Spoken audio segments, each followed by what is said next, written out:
నమస్తే అండి. Okay. So ఇప్పుడు చూసుకున్నట్టయితే కనుక తెలంగాణలో ఏడు పక్కన ఒకటే మాట వినిపిస్తుంది. మీ అయ్యే జాగిరా, మీ అయ్యే జాగిరా అని చెప్పేసి పవన్ కళ్యాణ్ గారు అంటాము. దీన్ని తెలంగాణ ప్రజలు కొంచెం గట్టిగా తీసుకోవటము. సో వీటిపైన మీరేమంటారు? అది మీ అయ్యే జాగిరి అనడం తెలంగాణ ప్రజలను రెచ్చగొట్టడం.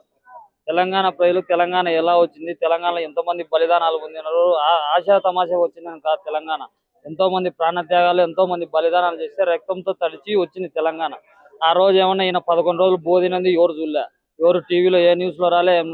నేను 11 రోజులు పోరాడినా, నేను తెలంగాణ కోసం పోరాడి నమ్మే వాళ్ళు ఎవరు లేరు. తెలంగాణ కష్టపడింది, తెలంగాణ తెచ్చింది కేసీఆర్, అది అందరికీ తెలుసు. రేవంత్ రెడ్డి గారు కూడా అన్నాడు మొన్న, కేసీఆర్ తెలంగాణను సాధించిన వ్యక్తి ఎవరైనా ఉన్నారంటే కేసీఆర్ అని చెప్పి. అటువంటిది వీళ్ళు సాధించి ఇంత జరిగిన తర్వాత వీళ్ళు మేము పార్టీ పెడతాం, మేము జెండా ఎగరేస్తామంటే వీళ్ళు ఎవరు ఊరుకోరు తెలంగాణలో.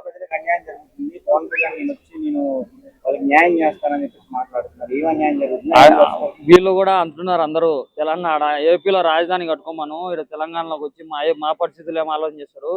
మేము బాగుపడాలన్నా, మేము బాగుండాలన్నా మాకు 2 పార్టీలు ఉన్నాయి, కాంగ్రెస్ ఉంది, బీఆర్ఎస్ ఉంది.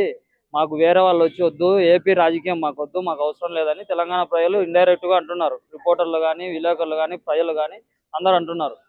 పొన్నం ప్రభాకర్ గారు కూడా అవును మయ్య జాగిర చేస్తుంది అని చెప్పి కమెంట్ చేయడం జరిగింది కదా. సో దీన్ని చాలా మంది పర్సనల్ గా తీసుకొని తెలియని ఎవరైతే సైనిక్స్ ఉంటారో వాళ్ళు కూడా ట్రోలింగ్స్ లాంటివి చేయడం జరుగుతుంది. దీన్ని ఎంతవరకు చూస్తున్నారు?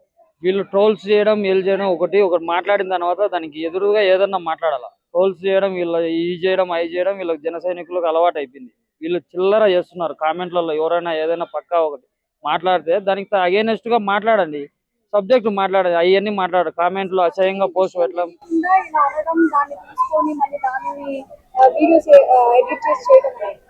వాళ్ళంతే, వాళ్ళ పని అంత. కామెంట్లలో మీరు చూసి ఎంత దారుణం అంటే, ఎవరైనా మాట్లాడితే ఒక మహిళలు కానీ ఎవరైనా కానీ కనీసం అంటే వాళ్ళు ఏమనుకుంటారు, వాళ్ళు బాధపడతారు అనేది కూడా లేకుండా కామెంట్ బాక్స్లలో ఇష్టానుసారంగా పెట్టడం, ఇవన్నీ అలవాటు అయిపోయింది ఈ పచ్చ మీడియాకు, వీళ్ళ జనసేన వాళ్ళకు, వీళ్ళకి బాగా అలవాటు అయిపోయింది ఇదంతా.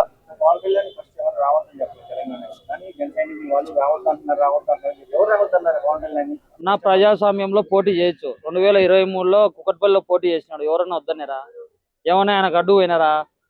వీళ్ళు ఇప్పుడు వచ్చి తెలంగాణ ఆవిర్భావ దినోత్సవం రోజు, నవనిర్మాణ రోజు నువ్వు వచ్చి నేను తెలంగాణలో జెండా ఎగరేస్తానంటే ఏంటికి ఎగరాలి నువ్వు? ఎవరు నువ్వు?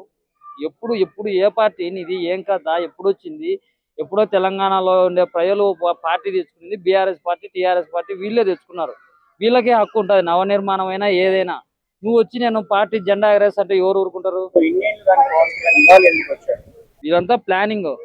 ఆడ 3 కూటమి కలిసి వచ్చింది కదా, ఈడ కూడా 3 పార్టీలు కలిసి ఉండాలనేది బీజేపీ చేస్తున్న ప్లానింగ్, వ్యూహ రచనలు. ఇవన్నీ అందరూ తెలుసుకుంటున్నారు ప్రజలు కూడా. ఆడొచ్చి 3 పార్టీలు చేసింది ఏం లేదు, మళ్ళీ ఈడ 3 పార్టీలు వచ్చే వీళ్ళు అల్లకొల్లం అయిపోతారు అని చెప్పి తెలంగాణ ప్రజలు కూడా భయపడుతున్నారు ఈరోజు.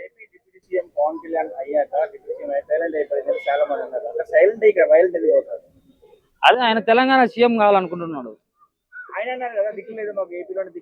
అదే ఆయన అన్నాడు ఏపీలో దిక్కులేదు కాబట్టి తెలంగాణలో సీఎం కావాలనుకుంటున్నాడు. బీజేపీ వాళ్ళు బాగా పవన్ కళ్యాణ్ లేపుతున్నారు జాకీలు పెట్టి, నువ్వే సీఎం ఈడ తెలంగాణలో అని చెప్పి. అందుకు ఇక్కడ తెలంగాణలో పార్టీ పెట్టాలని. తెలంగాణలో వాళ్ళు ఈ 2 పార్టీలు కాదని ఏ పార్టీ వచ్చినా అది ఊరికే నామరు వార్డు మెంబర్లకు గెలిచలేరు. వాళ్ళు పిఎం కూడా అంటున్నారు. పవన్ కళ్యాణ్ సీఎం కాదు, పిఎం పవన్ కళ్యాణ్ 2029 అంటున్నారు. చంద్రబాబు నాయుడు అదే చెప్తున్నా కదా, వీళ్ళందరూ ప్రజలకు ఆలోచనలు, ప్రజల మీద దృష్టి పెట్టరు. ఇంతసేపునే కూడా పక్క రాష్ట్రంలో ఆడ సమస్యలు ఎన్ని ఉన్నాయి, ఏపీలో ఎన్ని హామీలు ఇచ్చినారు, ఇవన్నీ నెరవేరుస్తామనే ఆలోచన లేదు వీళ్ళకు. ఎంతసేపునే పక్క రాష్ట్రం మీద పోవడం, అది పోవడం, ఇది పోవడం, ఏదో ఒకటి అనడం, వీళ్ళని రెచ్చగొట్టడం తెలంగాణ వాళ్ళను. ఇది అలవాటు అయిపోయింది.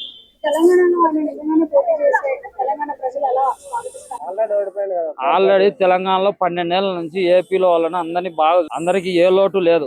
వాళ్ళు వస్తున్నారు, అందరు వ్యాపారాలు ఇక్కడే ఉన్నాయి, అందరు ఉన్నారు. వీళ్ళ వల్ల ఏమవుతుందంటే వీళ్ళ తెలంగాణ ప్రజలను రెచ్చగొడితే ఆంధ్ర వాళ్ళకి ఇబ్బంది అవుతుంది. ఇక్కడ ఉండే వాళ్ళు రెచ్చగొట్టడం మానుకుంటే ఇక్కడ ఉన్న ఏపీ ప్రజలన్నా ప్రశాంతంగా బతుకుతారు. ఇంతవరకు ఏ సమస్య రానిలేదు, ఏపీ ప్రజల జోలికి ఎవరు రాలేదు. ఇలా వీళ్ళని రెచ్చగొట్టడం, పార్టీ పెట్టడం అంటే ఒకవేళ వీళ్ళు ఏపీ వాళ్ళందరూ ఎందుకు అని చెప్పి అంటే ఏ పరిస్థితి ఏంది, ఎక్కడ పోవాలా ఏపీ అంతా? విషయాన్ని జనసేన పార్టీ తెలంగాణ వాళ్ళే రావద్దు అని రెచ్చగొడుతున్నారు తెలిసి మాట్లాడుతున్నారు. ఎందుకు సార్ నా పార్టీ పెడితే ఎందుకు ఊరుకుంటారు తెలంగాణ వాళ్ళు? ఎందుకు అసలు ఎవరు నువ్వు? తెలంగాణలో పార్టీ పెట్టే హక్కు ఏముంది నీకు? అక్కడ ఉన్న ప్రజల సమస్యలు తీర్చు, వచ్చి పోటీ చేయి. నేను ఎవరు వద్దనిలే. ఎమ్మెల్యేలుగా పోటీ చేస్తావా, నీ సర్పంచులుగా పోటీ చేసుకుంటారు, పోటీ చేయండి. వాళ్ళేం వద్దనిలేదు కదా, నేనేం అడ్డుపడలేదు కదా.